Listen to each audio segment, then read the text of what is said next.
어제 국민일보에 소개된 한 여성분의 사연이 참 은혜가 되었습니다. 이분은 노숙자 금식 봉사를 누구보다 열심히 기쁘게 봉사하는 한 여성분이 있었다고 합니다. 근데 그분이 자신을 소개하기로 과거에 자신은 나이트 죽순이었다 그럽니다. 무슨 말씀 아시죠? 네, 날이면 날마다 나이트에서 살았던 그랬던 여성분이라는 것이죠. 뿐만 아니라 돈이 많아서 외제차도 몰고 늘 명품으로 온몸을 치장했던 삶을 살았습니다. 일주일 내내 남자들을 바꿔가면서 만나고 욕망을 따라서 목적 없이 달려갔던 그런 과거의 시간을 살았답니다. 하고 싶은 거 다 하고 좋은 거 누리고 다 살았는데, 근데 그녀에게 찾아온 감정은 뭐냐면 극심한 우울함과 허무함이었다고 합니다. 근데 그 공허했던 그녀의 삶에서 그녀를 건져준 것이 뭐냐면 바로 노숙자들을 위한 급식 봉사였다고 합니다. 봉사가 얼마나 기뻤는지 몸이 아플 때도 급식 현장으로 달려간다는 것이죠. 봉사에 대해서 이렇게 말합니다. 봉사라는 말은 싫습니다. 기쁨을 얻으러 갑니다. 그 뿌듯함은 말로 표현은 못합니다. 수천만 원을 벌었을 때보다 봉사할 때 더 행복합니다. 이렇게 고백하고 있는 것입니다. 정신의학자 칼 메닝거 박사는요, 우울증 환자를 치료하는 방법 중에 한 가지가 자신보다 더 심한 우울증 환자를 돌보도록 하는 것이라고 말합니다. 그런데 여러분, 이것은 하나님의 법칙이라고 할 수 있습니다. 내가 나 자신을 위해서만 살아갈 때는 내 인생에 따뜻함을 느끼지 못하지만, 내가 어렵고 힘든 이들의 손을 잡아줄 때에 그 손을 통해서 인생의 따뜻함을 비로소 느낄 수 있는 인생이 된다는 것입니다. 오늘 우리도 마찬가지입니다. 나의 힘듦에 매몰되는 것이 아니라 누군가의 손을 붙잡아 줄 때에 그 손길에 따뜻함을 느끼게 하시는 하나님의 은혜를 통해서 우리는 복된 삶으로 나아가는 거룩한 성도의 삶을 살아가게 될 줄로 믿습니다. 그런 은혜의 삶을 나가는 우리 모두가 되시기를 예수님으로 간절히 축복합니다. 창세기 12장 이후로 믿음의 조상들이 나옵니다. 아브라함과 이삭과 야곱과 요셉에 이르기까지, 또 유다까지 각각의 신앙의 인물들의 그 중심이 되어 나옵니다. 근데 여러분, 이 신앙의 인물들이 죽은 이후에 그 계보가 이어져서 성경에 나오는 주된 구원의 역사를 펼쳐하는 것이 아니라 하나님의 시간 동안에 그가 그 구원의 역사를 감당하고 그 이후에 그의 후손들이 그 자리와 시간을 감당하더라는 것이죠. 대표적으로 야곱을 들 수 있습니다. 여러분, 이삭이 자신의 몸이 병들고 스스로 생각할 때 내가 죽을 날이 멀지 않았다 생각되어서 그의 장자인 에서에게 말합니다. 가서 고기를 잡아서 이 요리를 해오면 내가 너에게 장자의 축복을 내가 너에게 모두 주겠다 약속했을 때, 야곱이 그걸 속여서 이 이삭을 통해 이삭에게 그 모든 장자의 축복을 다 받지 않습니까? 그리고 형 에서와의 갈등 속에서 외삼촌 라반의 집에서 20년간 지내다가 돌아왔는데도 이삭은 그때까지 살고 있었습니다. 이삭이 죽은 게 아닙니다. 그때까지 이삭은 건강히 살고 있었습니다. 그런데 여러분, 하나님의 축복을 받는 그 시간부터 이제 이삭이 아니라 야곱으로 그 축복의 메시지, 구원의 역사는 야곱으로 넘어가게 된 것이죠. 그런데 그 야곱을 통한 구원의 역사가 창세기 39장에 이르러서는 요셉으로 그 중심이 이어지고 구원의 역사가 이어지더라는 것이죠. 그리고 오늘 본문의 말씀은 그 야곱의 구원의 역사의 시작을 우리에게 이야기해 주고 있는 것입니다. 요셉은 흔히 말하기를 이렇게 표현할 수 있습니다. 그의 인생은 천당과 지옥을 오고 가는 인생이다 라고 이야기할 수 있을 것입니다. 어제까지는 아버지 집에서 사랑받는 아들로 편안히 살다가 잠에서 깨어나니까 그 보디발이라고 하는 애굽의 군대 장관의 노예가 되어 있는 것입니다. 하루아침에 사랑받는 아들에서 하루아침에 노예가 되어버린 것이죠. 그때 여러분 얼마나 그 마음이 힘들었겠습니까? 그 삶의 변화를 받아들일 수 있었을까요? 그렇게 갑작스럽게 삶이 변화되면 흔히 사람들은 누군가를 원망하게 되어 있고 자신의 인생을 비관하게 되어 있는 것입니다. 그럼 여러분, 왜 요셉은 갑작스럽게 그런 애굽에서의 노예 인생이 되었을까? 오늘 보면 1절의 말씀이 이렇게 이야기합니다. 같이 읽어볼까요? 읽겠습니다. 요셉이 이끌려 애굽에 내려가매 바로의 신하 친위 대장 애굽 사람 보디발이 그를 그리로 데려간 이스마엘 사람의 손에서 요셉을 산이라. 아멘.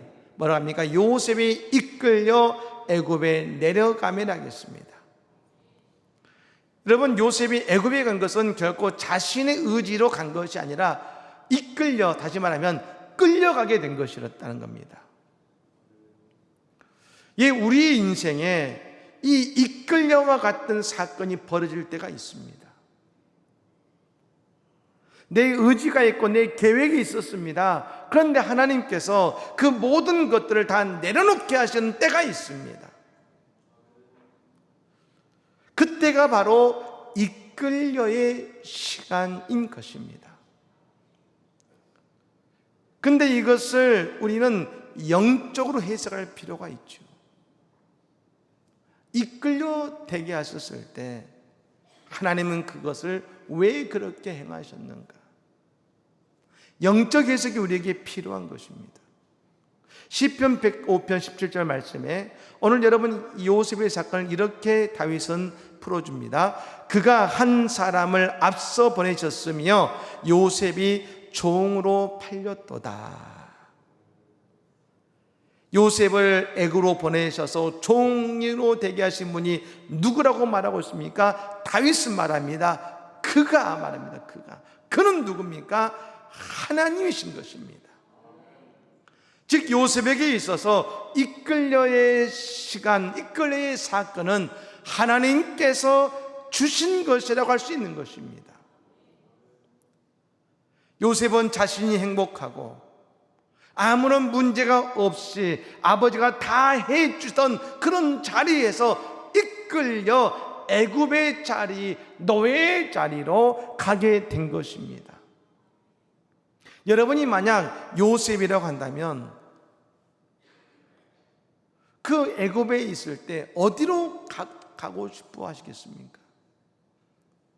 당연히 내가 이 노예 자리에서 하루빨리 아버지의 집에서 누리던 그 자리, 그 시간으로 돌아가고 싶어 할 겁니다.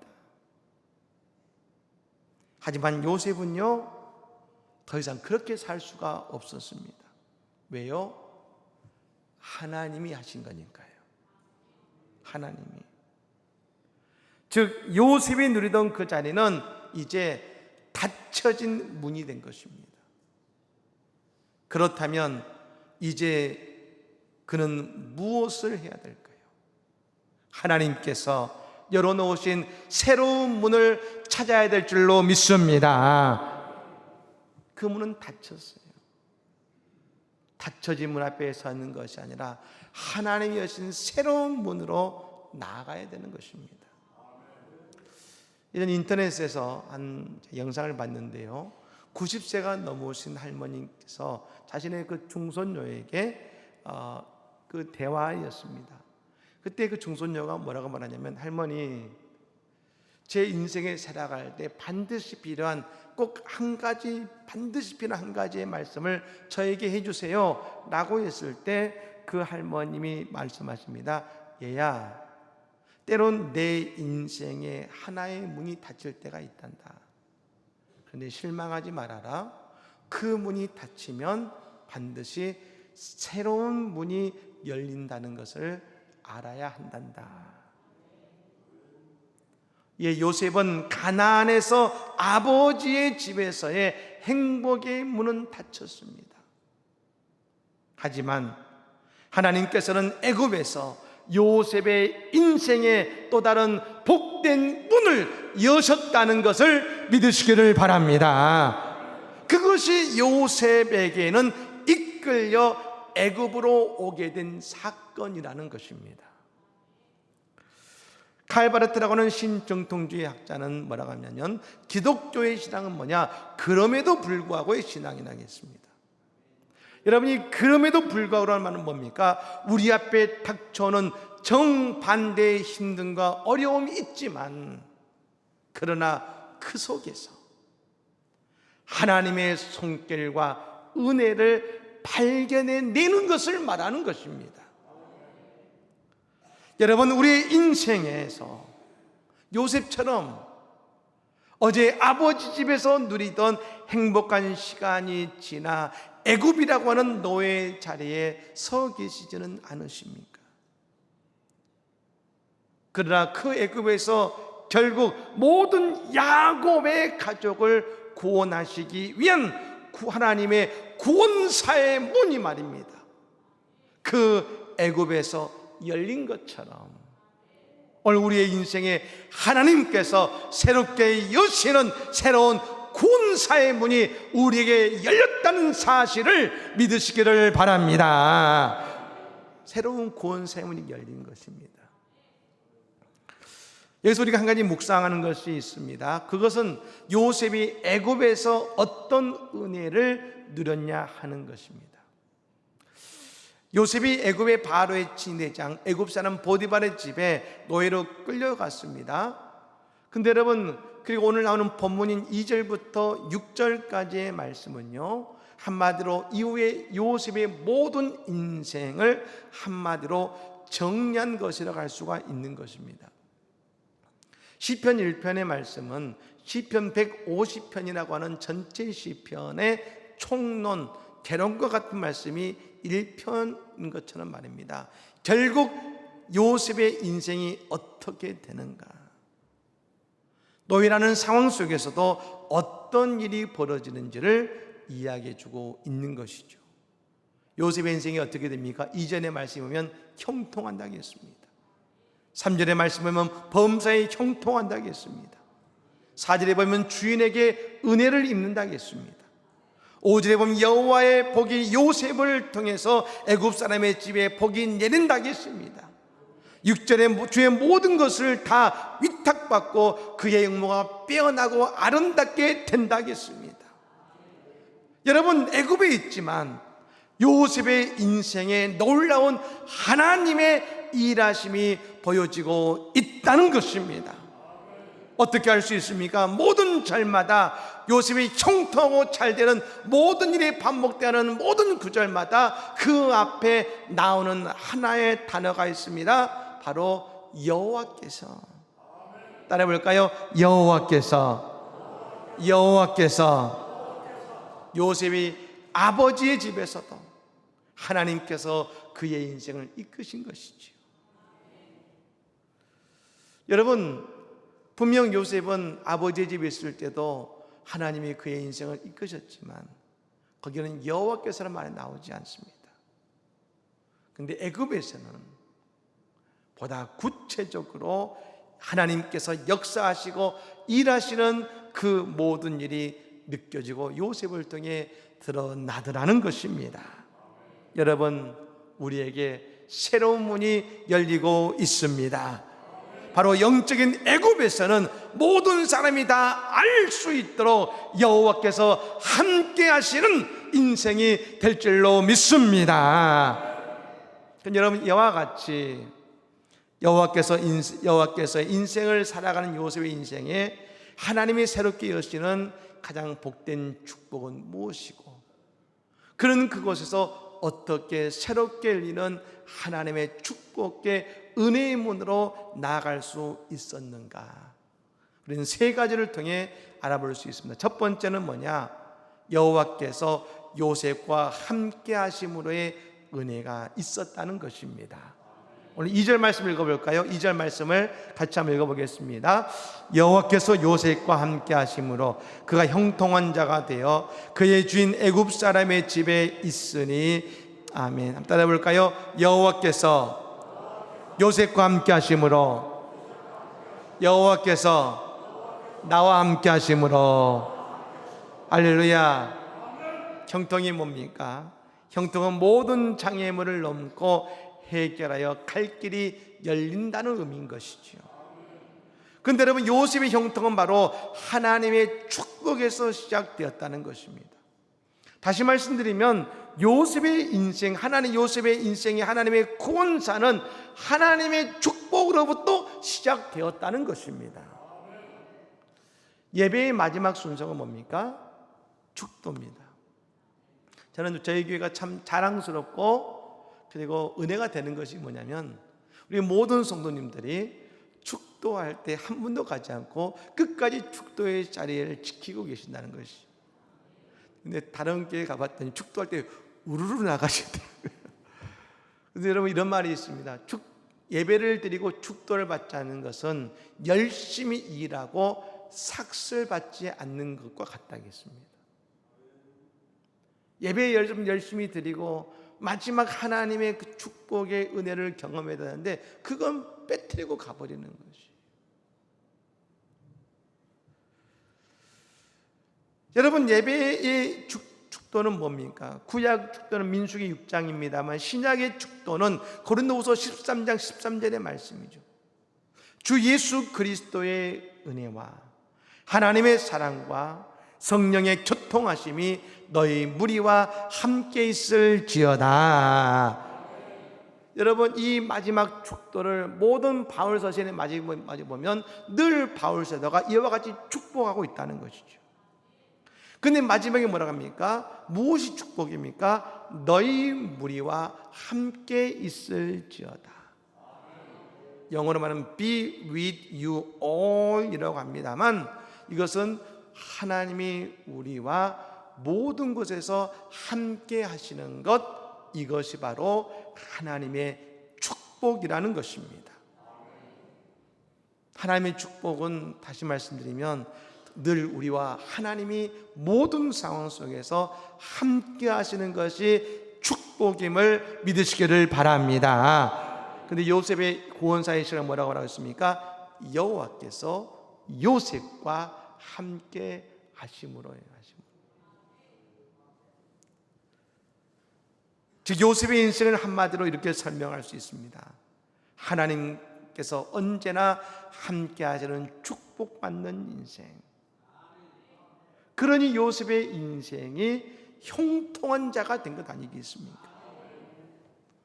높은 산이 거친 들이 조막이나 궁궐이나 내 주 예수 모신 곳이 그 어디나 하늘나라 할렐루야 찬양하세 내 모든 죄 사함받고 주 예수와 동행하니 그 어디나 하늘나라 할렐루야 주 예수와 동행하니 할렐루야. 다윗이 시편 23편 6절의 말씀 이렇게 고백하죠. 내 평생에 선하심과 인자하심이 반드시 나를 따르리니 내가 여호와의 집에 영원히 살리로다. 다윗의 평생의 선하심과 인자하심이라고 했습니다. 여러분, 여기에는 여호와의 선하심과 인자하심이라는 말인 것입니다. 반드시 여호와께서 나와 함께 하시니 해 오셨다는 겁니다. 하실 것이라는 것이 아니라 지금까지 오셨으니 앞으로도 주님이 나와 함께 하실 것이다. 이것이 다윗의 위대한 신앙의 고백 아니겠습니까? 여러분, 오늘 예수님께서 오늘 나와 함께 하시니 내 인생에 하나님의 형통의 역사가 일어날 것입니다. 두 번째는 뭡니까? 요셉은요, 과거의 아픔에 머무는 자가 아니었다는 것입니다.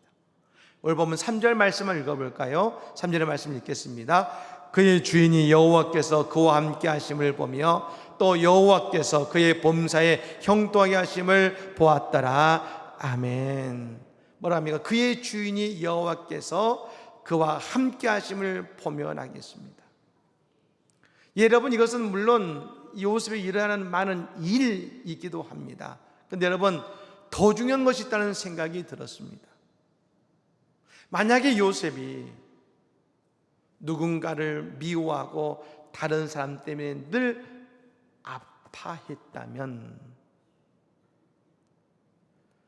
요셉에게서 하나님이 그와 함께 하심을 다른 사람들이 볼 수 있었을까요?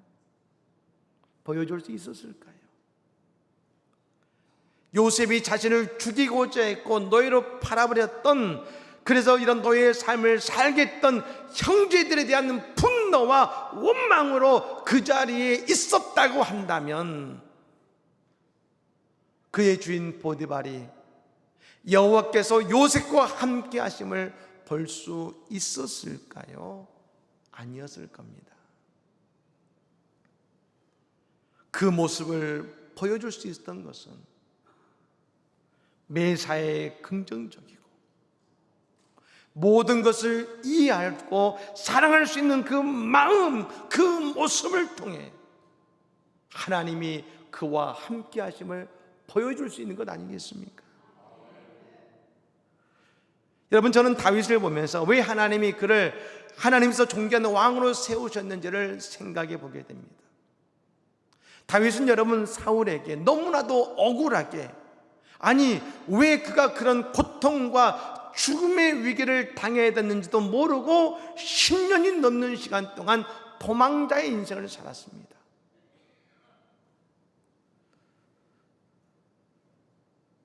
죽음의 위기를 넘겨야 했습니다. 근데 여러분, 사람들이 다윗에게 모여들기 시작합니다. 사람들이 다윗을 위해 자신의 생명을 겁니다. 이유도 모른 채 왕에게 쫓겨서 도망자의 삶을 살아갈 때 우리가 인간적으로 보면 사울왕이 얼마나 미웠을까요? 얼마나 분노하고 얼마나 원수 갖고 싶었을까요?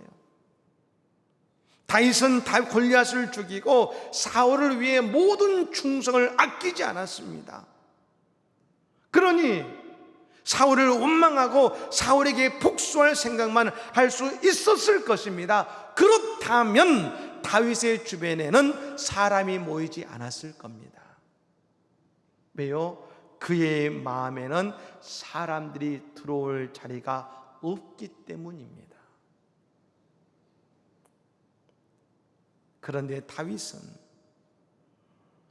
여호와는 나의 목자가 되신다고 고백하면서 자신을 내려놓습니다. 그러자 그는 더 이상 다른 것에 마음을 두지 않습니다. 그때 사람을 돕고 섬기는 자가 될 수 있었던 것입니다. 요셉은 형들을 원망하고 복수하고자 하는 마음으로 살지 않았습니다. 예수님께서 7번씩 70번이라도 용서하는 그 마음으로 그는 그 삶을 살았습니다.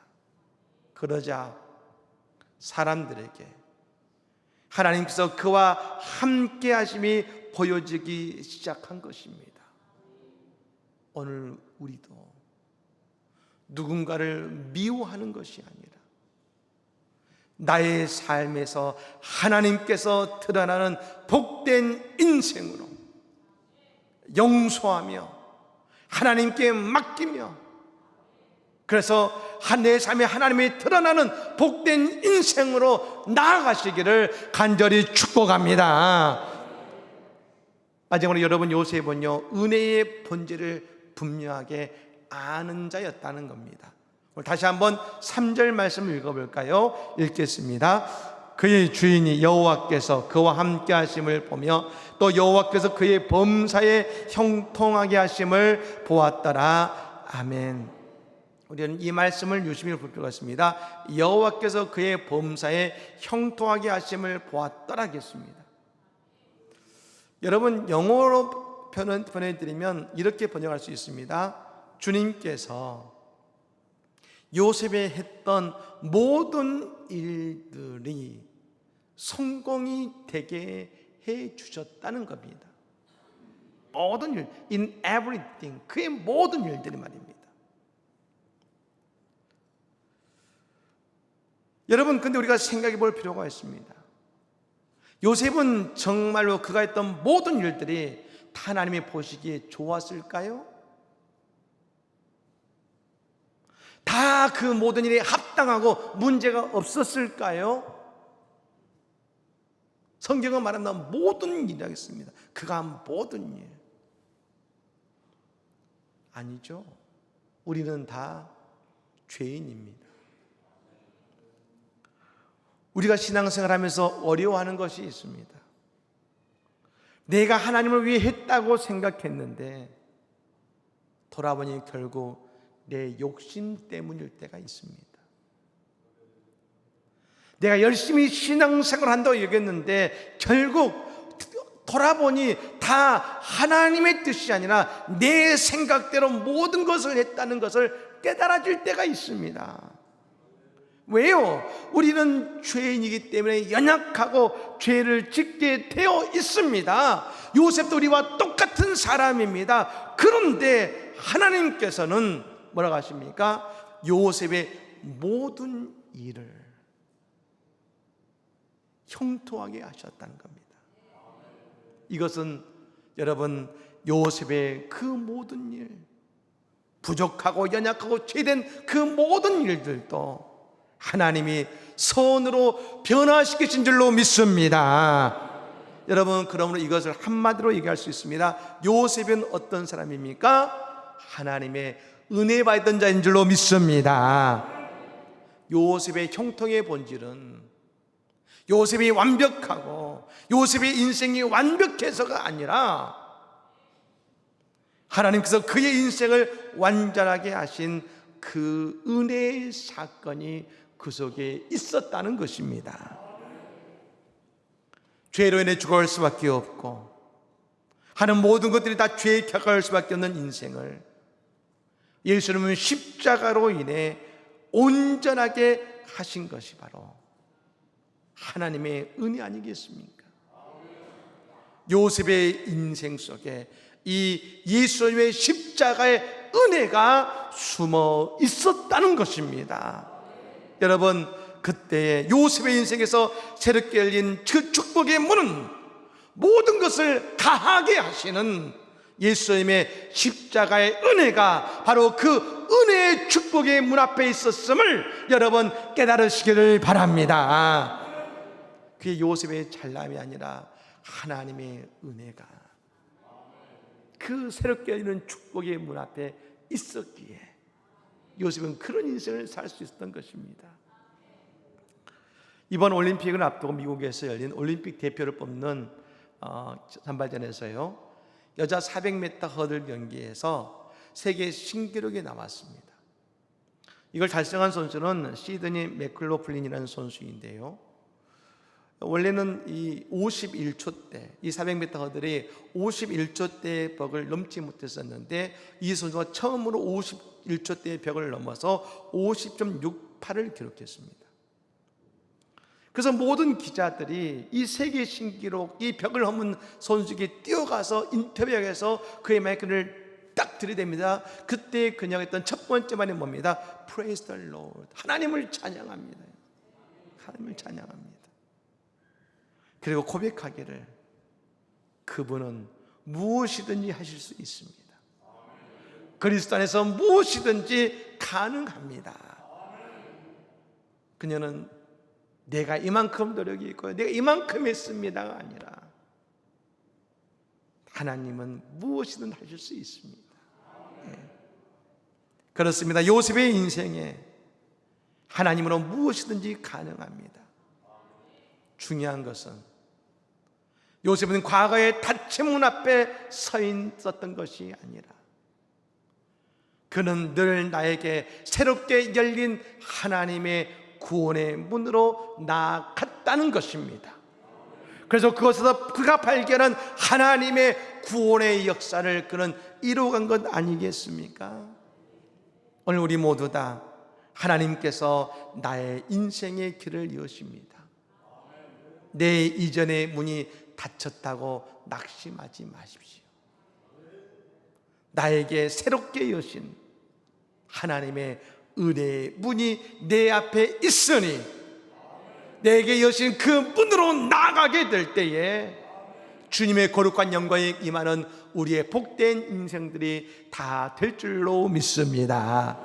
오늘 요셉의 인생의 형통함과 새로운 구원의 문을 여셨던 하나님이 우리의 하나님이요 우리의 구원의 문을 여실 것입니다. 그네의 주인공 되시기를 예수님으로 간절히 축복합니다. 아멘.